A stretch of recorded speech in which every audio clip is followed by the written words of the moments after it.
guys. Hello. Hey, everyone. Brian Davis and Deni Brian here from Spark Rental. Hope you guys are all having a wonderful Tuesday so far. Not too many of you affected by the weather we're having on the East Coast.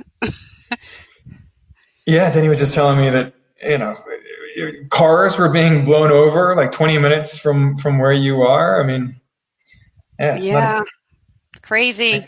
But I guess we're in hurricane season now, right? So a little early, but yeah, I guess, we don't control that time. So as you guys join us, let us know where you're tuning in from. We always love to hear where you guys all are. Last week we talked about how to protect your rental income even during downturns and recessions, which of course we're experiencing right now.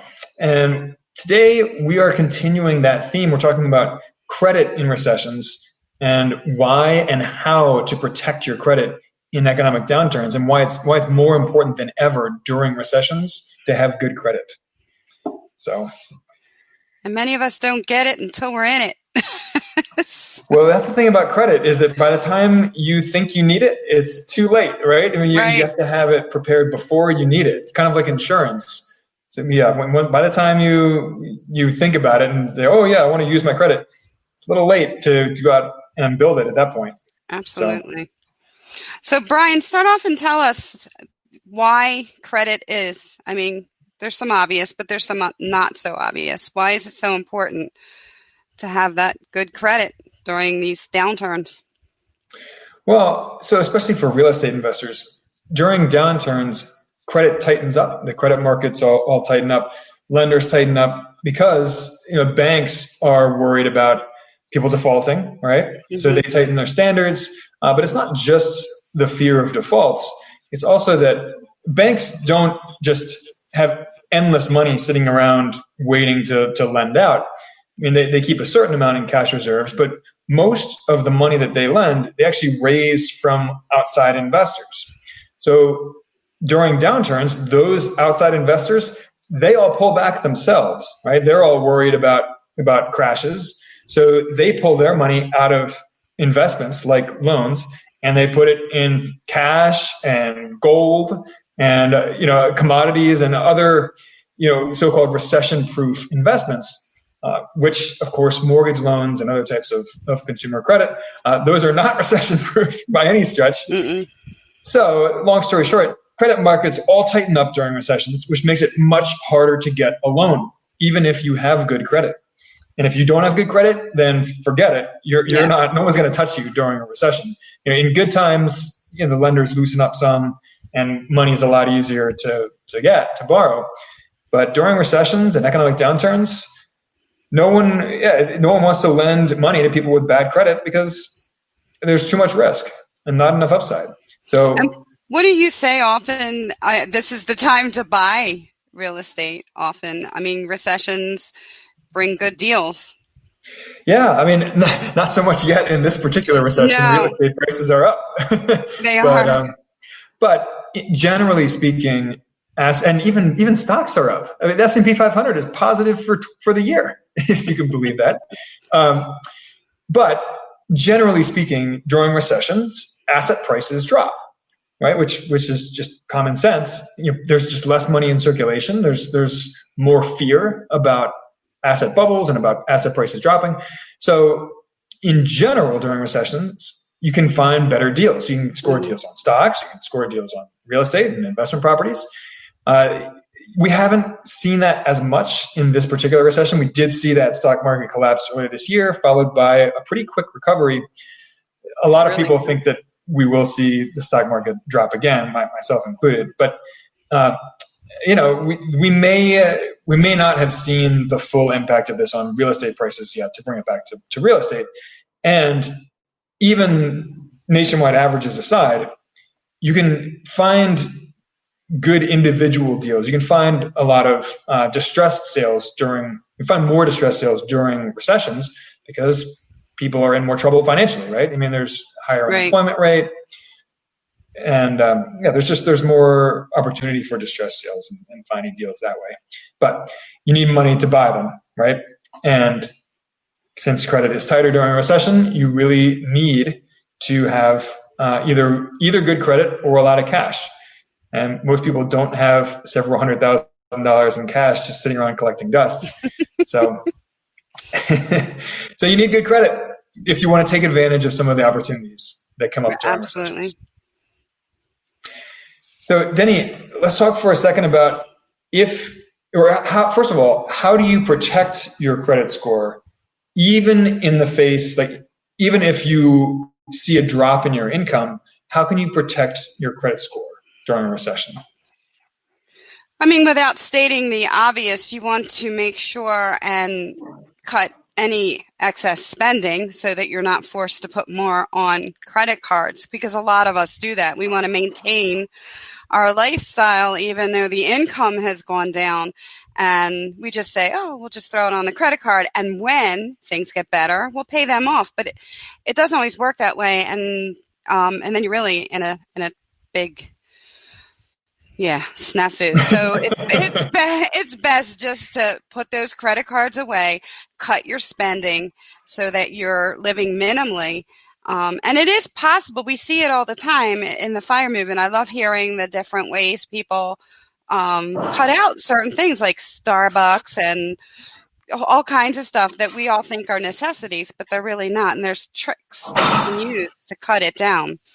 So that's a big one. Yeah, absolutely. And you say that it's obvious, but it's actually, you'd be surprised how many people, they lose a job or they take a pay cut, and they just kind of bury their heads in the sand and keep on spending at the same level, keep their lifestyle exactly the same, but they can't afford to do it. If you're earning less money, you need to be spending less money. And to do otherwise means to rack up a bunch of expensive consumer debt, which I have done. I was a single mom, and there was a time where I didn't have anything coming in, and that's what I did. It taught me a big lesson, but why learn that lesson the hard way? No, that's getting deep into debt is not fun at all. I mean, digging yourself out of that is brutal. I mean, Yes. You've been there, I've been there. It's not fun at all. You can do it, but it's grueling and it takes a long time. So don't let yourself get into that situation in the first place. Take a pair of scissors to your credit card, chop it up. You can leave the account open technically, mm-hmm. but when you're ready again for it, just call the company and ask them to send you a fresh card. Absolutely. The other thing you want to do is pay down as much as you can your credit card and your unsecured loan balances, hopefully down below like 30% each one of them, so that ups your credit score. And the thing that is different nowadays compared to how it used to be, you used to have some time. So if you were a few days late on a payment, it wouldn't even show up for a while. But now this stuff is instantaneous. So if you pay down those loan balances, you're going to see a pretty instant results on your credit scores. So. Yeah, and you mentioned something in there that's worth reiterating, and that's that 30% of your total credit line limit, 30% is the magic number. So if you have a credit card with a limit of $10,000, you want to keep your balance below $3,000. And ideally, you want to pay it off entirely, because right. The interest rate on credit cards is ungodly. I mean, it's often above 20%. So, and that's not, a lot of people mistake that it's the total sum. It's not. It's each credit line that you have. You want to pull it down 30%. So, Exactly. So for every single credit card that you have or rotating line of credit, you want to pay that balance below 30% of that particular card or line's limit. So it's super important for raising your credit score. Absolutely. And don't open new ones. Don't open new cards. First of all, opening a new card it messes with your debt to income ratio, and also it entices you to look. You have more to spend now. So yeah, don't do that. And there's a couple other things going on there too. So first of all, every time that you apply for a new loan or a new credit card, they run your credit, and that dings your credit score. So that will hurt your credit right off the bat. Now, eventually those dings go away, but I think it's 2 years. Is it 2 years for those things to disappear? I don't even know anymore because of the way things are so quick anymore. But it does sit on there for a while. I think it's 2 years, so which is a significant amount of time. So every time you apply for a new card or a new loan, they run your credit, it dings your credit score and drops it down. So that's point one. The other point is that part of what determines your credit score is the average age of your open credit accounts. And each time you open a new credit card or a new loan, it makes the average age of your accounts younger, which is no good. You want your average age of your open accounts to be older. It shows, a more stable credit history. So opening new credit cards and taking out new loans hurts your credit on multiple levels. So during downturns and recessions, don't do it unless you're taking on good debt, as it were, like a rental property loan, taking out a mortgage to buy a property that will actually pay you money each month and generate income for you. But most debt is not good debt. I mean, let's be honest. There are very few examples of good debt out there, rental property mortgages being one of them. But avoid debt, especially consumer debts, as much as possible. Yeah. It's all temptation, and you just gotta run from it. Absolutely. And lastly, you want to watch your credit. It's very easy these days for people to, get information and steal identity and everything else. So that alone is one reason to watch it like a hawk. And the other is that you want to keep an eye on things just to see what your score is. You want to know. Like I even get alerts because I want to know if there's any change. And if it's a correct change, because a lot of mistakes are made. So you definitely want to, and there's so many free options out there to do this. It used to be you only could get one a year, but there's most of your credit card companies will provide you that information. I use Credit Karma. I just happen to like them. Credit Karma is completely free, by the way, for their credit monitoring service. I mean, there's other stuff that they charge for, but the credit monitoring is free. So we'll put a link to that in the comments here. Actually, I use Credit Karma myself, except they won't let me log into my account from overseas. So I used to love Credit Karma. Yeah, I do still like them. It's a good service. I can't use it right now while I'm overseas because they won't let me log into my account. Wow, that's crazy. Yeah. But I mean, to your point, Deni, there's an old saying in business that which gets measured gets done. So by keeping an eye on your credit and like you said, getting alerts about your credit score and how it's changing, that will just keep your credit that much more front of mind for you and you'll be able to see your progress as you improve your credit score. So it's a really useful tool, whether you use Credit Karma or another credit monitoring tool, super useful. And then and I'm sure a lot of people have had those situations where the credit is not so great, or you've, fallen into hard times, or maybe somebody has accessed your credit file. There are things that you can do to fix it. Brian, you want to talk about that a little bit? Well, sure. So we already talked about one of the big ones, and that's paying down your balances below 30% of the credit limit.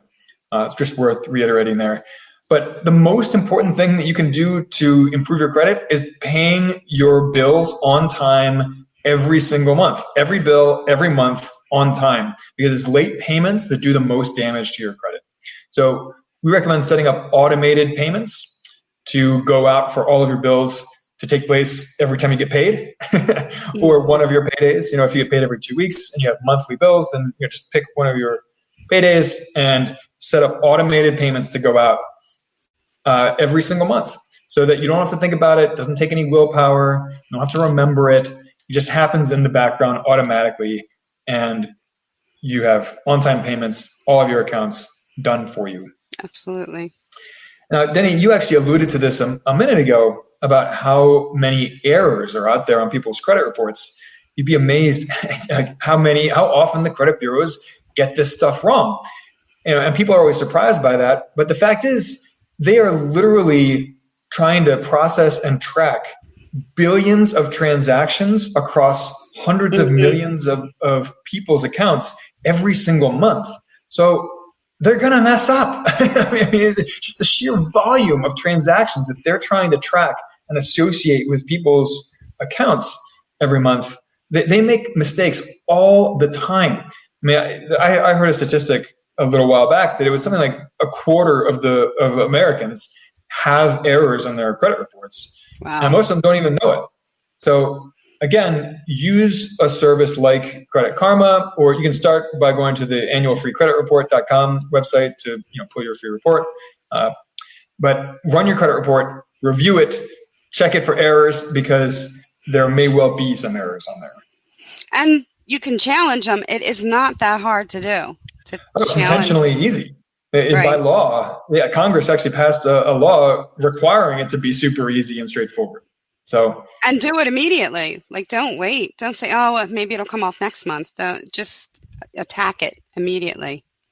Your credit is gold. So it's like a child. Especially as a real estate investor, I mean, your ability to earn money is often dependent on your ability to raise money and to borrow money to invest with. So, your credit is it's tied to your livelihood in a very direct way for real estate investors. So, Absolutely. All right, Deni, what about credit repair services? What are your thoughts on those? I think that they can help. If you're coming out of a bad situation, some of us go through divorces. We're young and stupid. I was young and stupid. And I've used Lexington before. They helped me. There's creditfirm.com. They're pretty good, or .net. So there's a lot of good services out there, and they go to bat for you and help you actually do it even quicker. Some people, I mean, it can be a lot of work, a little daunting after a while, because there's a certain way to challenge things, certain letters to send and whatnot, and these companies take care of that for you. And a lot of, you'll see that sometimes your credit scores will raise really quick. They just know the ins and outs better than a layperson. Absolutely. And by the way, put a link to the credit firm in the comments there. All right. So Deni, what about for people who don't have any credit established yet? People like young people, for example, or maybe people who just moved to the US and don't have any credit established. What are some ways that they can quickly and easily establish credit? Well, as much as we're sitting here saying, don't open credit cards, you do want to do that to initially establish yourself with credit. With that being said, if you can't qualify for a regular credit card, there are secured credit cards where you put like a deposit and you're kind of borrowing from yourself, but still it's helpful. And the most important thing is, just because, and so many young people don't get this, they look at a credit card and they think, okay, woohoo, let's go party, shop, or whatever. Don't do that. Maybe throw on a few small purchases and pay them off in full, and get used to doing that. And then you won't get into trouble later. And just be careful. Maybe, start with one or two and just leave it at that for a while and pay them on time. And then, auto loans maybe later down, but make sure that you are really, really careful. Don't over credit yourself so that you're like choking. Right. I mean, the average person should really only have one or two credit cards. Granted, some people get super fancy with, shifting, balance transfers and 0% intro offers and rewards and all that stuff. That's for people who are more advanced with their credit cards. If you are not an expert on credit card usage, don't get into that right now. When you're just trying to establish your credit, start with one or two good credit cards and leave it there. Like Deni said. Same thing with points. Don't get all tied up in points and rewards and those things. Once you get things down and you feel like you can go into that area, then maybe, but yeah. Yeah, there's a reason credit card companies are laughing all the way to the bank. I mean, they're coming out ahead in most people's card transactions. So yeah, I mean, people love to think that they're going to outsmart the credit card companies. And there is exactly one way to outsmart credit card companies, and that's to be responsible with your credit usage and to Exactly. take advantage of the points while never paying a cent in interest because you pay off your card in full every month. So, Oh, and you know what? There's a new way to get credit cards now, and be very careful. You're better with a secured credit card. Otherwise, there's these new, if you're new to credit and you want a new credit card, you don't want, I mean, 25, 26% is ridiculous in interest, but they also have annual fees. And sometimes those can be as high as $150 just to have their credit card. And that's on top of the interest that you're paying. So don't go for those kind of cards. You're better off with secured. That's your money. yeah, absolutely. Look, I've used secured credit cards to build credit before, and rebuild credit. There was a time when my credit was in the dumps and I needed to rebuild it. And so I went and got a secured credit card, and it works. I mean, and it did improve my credit. And what other ways? Yeah. Let's talk about some other ways that we can build our credit besides credit cards. Sure. So, for people who have not yet established good credit, or established any credit rather, you can use something called a credit builder loan, which is actually a brand new concept that has just come out within the last few years. And, the term credit builder loan is a little bit misleading. It's not actually a loan. It's a commitment by you to deposit money into an account in your own name, making regular deposits every single month for a preset period of time. But the depository account is overseen by the, quote, lender. So you make payments to this lender. They put money aside in your account for you. At the end of the loan term, you get the money back. But in the meantime, they report your monthly payments as if it were a loan. So and they charge a small fee, of course, for this. But it's a great way to build credit. And, again, it's your account, it's your money. You get the money back at the end of the term. So, yeah, it's a great way to build credit if you have not yet established credit history. Well, do you have any of the names or anything of those that people, or how can people find those out? Like, where are they? So the one that I know of, and that I've actually used myself before, it's called Self Lender. And they're not the only one. There are at least one or two others out there. I can't think of them off the top of my head, but Self Lender is one that I've had good experiences with. So, but yeah, they report your monthly payments as if it were a real loan to a real lender to help you build credit. That's cool. Very cool. Well, Deni, are there any other comments or points that you want to make for us to wrap this up, about how to protect your credit, how to rebuild your credit, especially during recessions? No, just please remember how important it is. And if you have college kids that are getting ready to go to college, they're going to get bombarded with deals and offers, and teach them, like, show them that this is going to get you in trouble. Stay away from this. Because the younger that we teach our kids, the better it is as well for them.